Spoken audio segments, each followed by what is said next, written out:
اللہ والوں کا رتبہ مرتبہ بہت بلند ہوا کرتا ہے، ہمارا دماغ ہمارا ذہن ان تک نہیں پہنچ سکتا۔ وہ بیٹھتے زمین پر ہیں اور ان کی نگاہیں لوح محفوظ پر پہنچ جاتی ہیں۔ حضرت نظام الدین اولیاء سے علاؤ الدین خلجی بادشاہ کئی بار ملنا چاہا اس نے، لیکن علاؤ الدین بادشاہ ملنا چاہتا تھا اور نظام الدین اولیاء اس کو منع کرتے تھے کہ میں تجھ سے نہیں مل سکتا۔ وہ کہتا تھا حضور ایک بار مل لیجئے، آپ منع کرتے تھے۔ وہ جب آنا چاہتا تھا تو آپ اپنے مریدوں کو حکم دیتے کہ دیکھو ہمارے گھر کے 2 دروازے ہیں، ایک سے وہ اندر آئے گا، دوسرے سے میں باہر نکل جاؤں گا۔ نہیں ملا کرتے تھے، کہتے تھے بادشاہ کی یہاں کوئی ضرورت نہیں ہے۔ ایک دن علاؤ الدین خلجی آ گیا، بغیر بتائے آ گیا اور گھر کے اندر داخل ہوا۔ حضرت نظام الدین اولیاء نے دروازوں کو بند کروا دیا اور کہا کہ اس سے کہہ دو کہ یہاں سے واپس چلا جائے۔ اس نے کہا ٹھیک ہے حضور آپ ناراض نہ ہوں۔ اس نے ایک خط لکھا اور خط میں لکھ کر اور خادم کو دیا، کہا جاؤ اندر لے کے جاؤ۔ وہ خادم جب خط لے گیا تو اس میں لکھا تھا کہ حضور یہ جو آپ نے دروازے پر دربان رکھے ہوئے ہیں، سپاہی رکھے ہوئے ہیں، خادم رکھے ہوئے ہیں، یہ تو بادشاہوں کے کام ہوا کرتے ہیں۔ بادشاہ لوگ خادموں کو رکھتے ہیں، دربانوں کو رکھتے ہیں، سپاہیوں کو رکھتے ہیں۔ آپ کو کیا ضرورت آ کی پڑ گئی کہ آپ دروازوں پر خادموں کو رکھتے ہیں، سپاہیوں کو رکھتے ہیں؟ تو حضرت نظام الدین اولیاء نے اس کی پشت پر، اس خط کی پشت پر لکھ کر بھیجا، ہم سپاہیوں کو، ہم دربانوں کو، ہم خادموں کو اس لیے رکھتے ہیں تاکہ بادشاہ دیکھ کے اور اس کے دل میں، اس کے دماغ میں غرور نہ آ جائے۔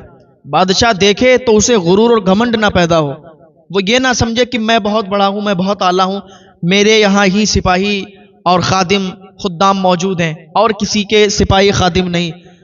بولے میں فقیر ہو کے کہ دیکھ خادموں کو دروازے پر رکھتا ہوں، سپاہیوں کو دروازے پر رکھتا ہوں تاکہ تجھے غرور نہ پیدا ہو جائے۔ تو اس نے کہا اچھا۔ اس نے خط لکھ کر بھیجا اور خط میں لکھا تھا کہ حضور میں آپ کا جو یہ آستانہ ہے، آپ کا گھر ہے، اس میں ٹہلنا چاہتا ہوں۔ حضرت نظام الدین اولیاء نے پھر خط کی پشت پر لکھ دیا کہ ٹھیک ہے ٹہلنا چاہتا ہے تو ٹہل لے۔ تو وہ بادشاہ جو تھا وہ ٹہلنے لگا، استبل کی طرف چلا گیا۔ حضرت نظام الدین اولیاء کا ایک گھوڑوں کا استبل تھا، وہاں گھوڑے بندھے ہوئے تھے۔ جب بادشاہ نے دیکھا کہ گھوڑے بندھے ہوئے ہیں، اندر گیا، کیا دیکھتا ہے کہ گھوڑوں کو جہاں باندھا ہوا ہے اور گھوڑوں کے گلے میں جو زنجیریں پڑی ہوئی ہیں وہ سونے کی زنجیریں ہیں، گھوڑے سونے کی زنجیروں میں بندھے ہوئے ہیں۔ تو اس نے پھر ایک خط لکھا اور کہا حضور یہ تو بادشاہوں کے یہاں ہوتا ہے کہ سونا بادشاہوں کے یہاں پہ ہوتا ہے، یہ بادشاہوں کی شان ہوا کرتی ہے، ان کے یہاں ہر چیز سونے کی ہوتی ہے اور ان کے یہاں سونے کی کمی نہیں ہوتی۔ آپ بزرگ ہو کر، آپ فقیر انسان ہو کے، آپ ولی ہو کے، اور آپ کے یہاں گھوڑے زنجیروں سے بندھے، وہ بھی سونے کی زنجیروں سے۔ حضرت نظام الدین اولیاء نے پھر خط کی پشت پر لکھ کر بھیجا، کہا تمہارے یہاں سونا شان ہے، تم سونے کو شان سمجھتے ہو، تمہارے ہر چیزیں سونے کی ہیں، ہم اپنے گھوڑوں کو بھی سونے کی زنجیروں میں باندھا کرتے ہیں کہ تاکہ ہمیں غرور اور گھمنڈ نہ پیدا ہو جائے، ہمارے اندر غرور اور گھمنڈ نہ آ جائے کہ ہم بہت بڑے ہیں۔ تو ہمارے یہاں گھوڑے بھی سونے کی زنجیروں میں باندھے ہوئے ہیں۔ تو اللہ والوں کی شان یہ ہوا کرتی ہے کہ ان کے یہاں کسی چیز کی کمی نہیں ہوتی ہے، ان کے دروازے پر اگر کوئی پہنچ جائے تو پھر خالی ہاتھ واپس نہیں جاتا ہے، یہ کچھ نہ کچھ ضرور عطا کرتے ہیں۔ دنیا تو یہ دیکھتی ہے کہ ان کے یہاں کچھ بھی نہیں ہے، دنیا یہ دیکھتی ہے کہ یہ فقیر ہیں، ان کے پاس کچھ بھی نہیں ہے، لیکن مانگنے والا کوئی خالی ان کے در سے جاتا نہیں ہے۔ کوئی بھی ان سے سوال کرتا ہے تو وہ بغیر کچھ دیے اسے واپس نہیں کرتے۔ یہ اللہ والوں کی شان ہوا کرتی ہے، بیٹھ سے زمین پر ہیں اور نظریں لوح محفوظ پر ہوا کرتی ہیں۔ ان کے پیر ہیں بابا فرید الدین گنج شکر۔ تو بابا فرید نے پوچھا بیٹا تم محب بنو گے یا محبوب بنو گے؟ تو انہوں نے کہا ٹھیک ہے ماں سے پوچھ کے بتاؤں گا۔ ماں کے پاس گئے، تو ماں کے پاس جب جا رہے تھے پوچھنے کے لیے تو راستے میں ایک بابا، ایک فقیر بیٹھا ہوا تھا۔ تو اس نے روک کے کہا کہ بیٹا اسی سوال کا جواب لینے جا رہے ہو کہ محب بنو گے یا محبوب بنو گے؟ تو نظام الدین اولیاء نے کہا بابا آپ تو میرے دل کا حال جانتے ہیں، ابھی میرے پیر نے مجھ سے پوچھا، میرے پیر اور میرے علاوہ بھی تو کوئی نہیں جانتا ہے، تو آپ مجھے بتا دیجئے کہ میں محب بنوں یا محبوب بنوں؟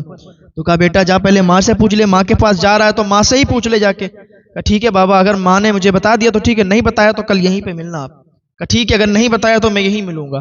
ماں کے پاس حضرت نظام الدین اولیاء گئے اور جانے کے بعد کہا ماں، میرے پیر نے بابا فرید الدین گنج شکر رضی اللہ تعالیٰ عنہ نے کہا ہے کہ محب بنو گے یا محبوب بنو گے؟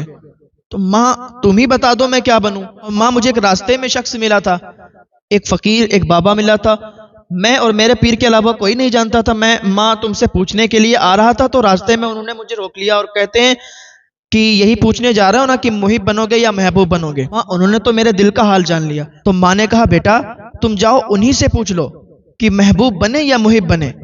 تو حضرت نظام الدین اولیاء نے کہا ٹھیک ہے ماں۔ ماں کی دعائیں لی، واپس آئے۔ اب اسی جگہ پر حضرت نظام الدین اولیاء پہنچے کہ ذرا پوچھیں کہ محبوب بنے یا محب بنے۔ جب اس جگہ پر پہنچے تو پھر وہ شخص، وہ فقیر، وہ بابا وہاں موجود نہیں۔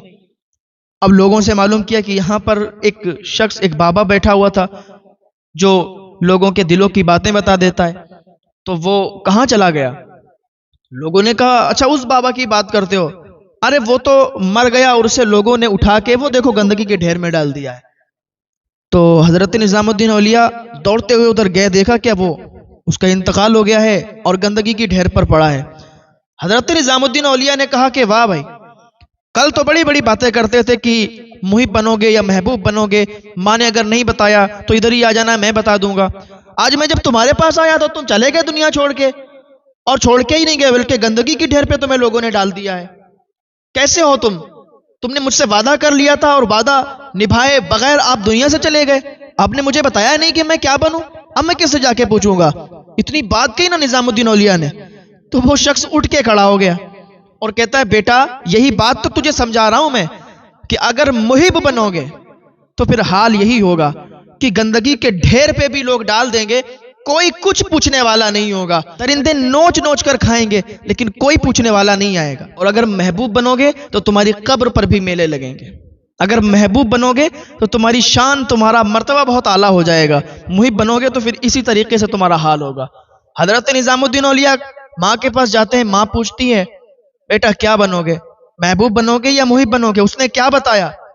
تو حضرت نظام الدین اولیاء کہتے ہیں ماں مجھے محب نہیں بننا، میں تو محبوب بنوں گا۔ آج دیکھ لیں آپ، پوری دنیا حضرت نظام الدین اولیاء کو محبوب الہی کے نام سے جانتی اور پہچانتی ہے۔